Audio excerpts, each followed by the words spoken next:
Welcome to inside story. మాజీ మంత్రి రోజా వివాదాలతో image పెంచుకుంటున్నారా అంటే అవుననే సమాధానం వినిపిస్తోంది. గత ప్రభుత్వ హయాంలో కీలక శాఖకు ప్రాతినిధ్యం వహించిన ఆమె చుట్టూ అనేక వివాదాలు, విమర్శలు ముసురుకున్నాయి. తాజాగా టూరిజం శాఖకు కేటాయించిన ప్రత్యేక ప్రవేశ దర్శనం టికెట్లు టీటీడీ రద్దు చేయడంతో గతంలో జరిగిన అక్రమాలు మరిన్ని బయటకొచ్చే అవకాశం ఉందనే వార్తలు గుప్పుమంటున్నాయి. తన శాఖను మేడం ఎందుకు కంట్రోల్ చేయలేకపోయారన్న వాదనలు తెరమీదకొస్తున్నాయి. ఈ భాగోతం ఎక్కడికి దారి తీస్తుందోననే ఉత్కంఠ వైసీపీలో నెలకొంది.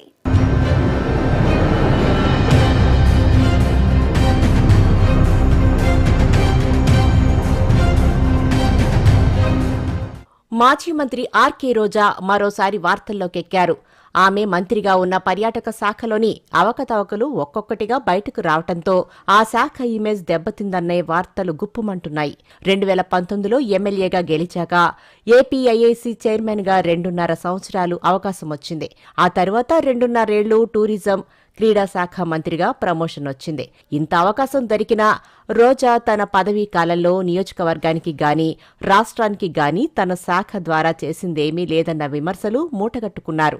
మంత్రి హోదాలో మేడం తిరుమలకు దర్శనానికి వెళ్లడం, బయటకొచ్చి చంద్రబాబు మీద, పవన్ కళ్యాణ్ మీద విరుచుకుపడడం తప్ప చేసిందేమీ లేదని సొంత పార్టీ వాళ్లే చెబుతారు. తిరుమలలో రాజకీయాలు మాట్లాడితే కేసులు పెట్టాలని ఏకంగా టీటీడీ పాలక మండలి తీర్మానించిందంటేనే పరిస్థితి అర్థం చేసుకోవచ్చని రాజకీయ వర్గాలు విస్తుబోతున్నాయి.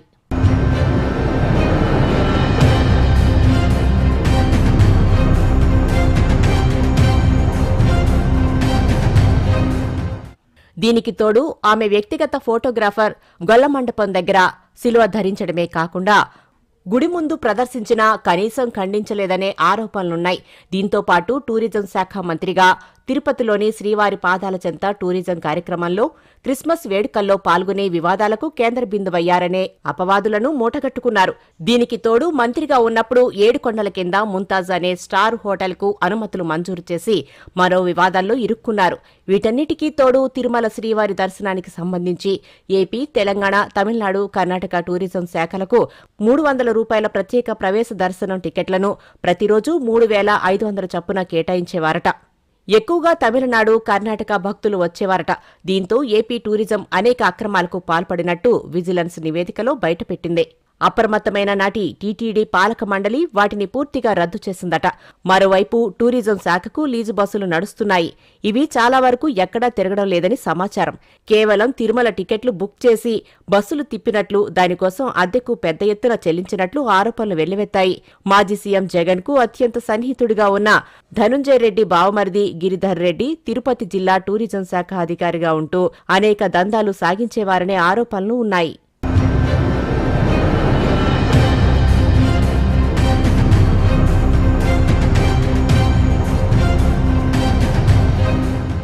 ఆర్టీసీ డిపో మేనేజర్ అయిన సదరు ఉద్యోగిని డిప్యుటేషన్ మీద టూరిజం శాఖకు తీసుకువచ్చారట. ఆయనతో పాటు ఉమ్మడి చిత్తూరు, కడప జిల్లాల రీజియన్ అధికారిగా పొంగనూరు నియోజకవర్గానికి చెందిన ఎంపీడీఓను నియమించడంతో ఇద్దరూ అడ్డగోలుగా దందాలు చేశారనే ఫిర్యాదులు ఉన్నాయట. శ్రీవారి దర్శనం, ప్రత్యేక ప్రవేశ దర్శనం టికెట్లు బుక్ చేసుకున్న వారితో పాటు రాయచోటికి కూడా టూరిజం బస్సులు నడిపినట్లు లెక్కలు చూపించారట.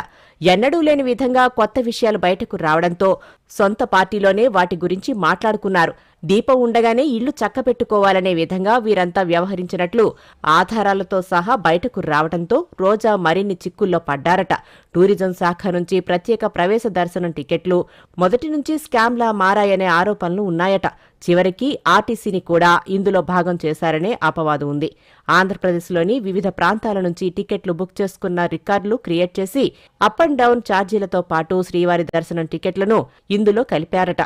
ఈ విధంగా టిక్కెట్లు బుక్ చేసుకున్న వారు చాలా మంది స్వామివారి దర్శనానికి మాత్రమే వచ్చి బస్సులో మాత్రం ప్రయాణం చేసేవారు కాదట. ఈ టిక్కెట్లను టూరిజం సిబ్బంది ఆయా బస్సు డ్రైవర్, కండక్టర్లకు ముందుగానే అందించి పాత టిక్కెట్ల రసీదులతో సొమ్ము దోచుకున్నారనే వార్తలు కూడా గుప్పుమంటున్నాయి. ఈ విధంగా ఆర్టీసీ ఆదాయానికి గండి కొట్టినట్లు ఆరోపణలున్నాయి. అదేవిధంగా అద్దె బస్సులు నడిపినట్లు రికార్డులు చూపించి డబ్బులు దండుకున్నట్లు ఆరోపణలు ఉన్నాయి. ముఖ్యంగా చెన్నై, హైదరాబాద్తో పాటు తిరుపతిలో ప్రత్యేకంగా కౌంటర్లు పెట్టి ఈ వ్యవహారం నడిపినట్టు విజిలెన్స్ విచారణలో బయటపడడంతో ప్రభుత్వ పెద్దలే ఆనాడు కంగుతిన్నారనే వార్తలు వినిపించాయి. దీంతో పాటు శిల్పారామంలో అక్రమ దందాలు, టూరిజం హోటల్స్, బార్లలో అడ్డగోలు వ్యవహారాలు నడిచినా ఏ రోజు తన శాఖల మీద ఆనాటి మంత్రి రోజా రివ్యూ చేసిన దాఖలాలు కూడా లేవనే మాట వినిపిస్తోంది. దీంతో సిబ్బంది ఇష్టారాజ్యంగా దందాలు నడిపినట్టు తెలుగుదేశం నేతలు ఆరోపిస్తున్నారు.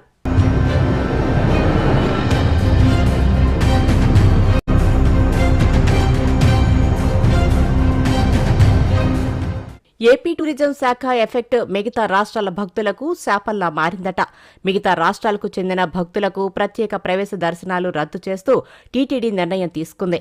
మరోవైపు తిరుమల శ్రీవారి పాదాల చెంత గతంలో కిరణ్ కుమార్ రెడ్డి ముఖ్యమంత్రిగా ఉన్నప్పుడు దేవలోక్ ప్రాజెక్టుకు తిరుమల కొండల కింద జూ పార్క్ కోసం అలిపిరికి మధ్యలో 22 ఎకరాలు కేటాయించారు. అయినా ప్రాజెక్టు మొదలు కాలేదు. అప్పట్లో కిరణ్ కుమార్ రెడ్డి ఆధ్వర్యంలో జూ పార్కు సమీపంలో శంకుస్థాపన కూడా చేశారు. అయితే ఈ ప్రాంతంలో విలువైన ఎర్రచందనం చెట్లు నరికేశారట. దేవలోక్ రాలేదు, స్టేడియం కట్టింది లేదు. తర్వాత అక్కడే 7 ఎకరాల్లో ముంతాజ్ పేరుతో హోటల్ కట్టడానికి అనుమతులిచ్చారట.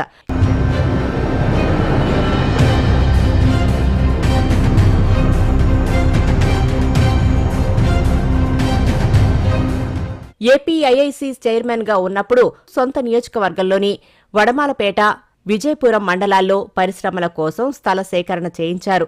అయినా అక్కడకు ఒక్కటంటే ఒక్క పరిశ్రమ వచ్చిన దాఖలాలు లేవు. ఉన్న పరిశ్రమలు కూడా పోయాయని స్థానికులే ఆవేదన వ్యక్తం చేస్తున్నారట. దీంతో పాటు వడమాలపేట మండలంలో భూములను టీటీడీ ఉద్యోగస్తులు కోసం కేటాయించారట. మరోవైపు నాడు మంత్రిగా ఉన్న రోజా వైసీపీ కార్యాలయానికి ఎయిర్పోర్టు దగ్గర 2 ఎకరాల భూమి కేటాయించారనే విమర్శలను ఎదుర్కొన్నారు. క్రీడాశాఖ మంత్రిగా ఉండి జగన్ జన్మదినోత్సవాలకు ఆడుదాం ఆంధ్ర పేరుతో హడావుడి చేయడం తప్ప రాష్ట్ర స్థాయిలో క్రీడాకారులకు సరైన శిక్షణా శిబిరాలు నిర్వహించనే లేదట. ఫెడరేషన్ పేరుతో క్రీడలు నిర్వహించినా ఎక్కడా వాటికి గుర్తింపు లభించలేదట. చాలా మంది క్రీడాకారులు పోటీలో పాల్గొని విజయం సాధించినా వారికి ఎలాంటి గుర్తింపు లేదని, చివరకు పై చదువులకు కూడా అవి ఉపయోగపడలేదన్నది చాలా మంది ఆవేదన. మొత్తం మీద మాజీ మంత్రి రోజా ఎఫెక్టుతో టీటీడీ సీరియస్గా స్పందించాల్సి వచ్చినట్టు రాజకీయ నిపుణులు చెబుతున్నారు. అటు శాఖ మీద పట్టు తెచ్చుకోలేకపోగా నోటి దురుసుతో పార్టీకి నష్టం చేకూర్చారని పార్టీలోనూ చర్చ సాగుతోందట.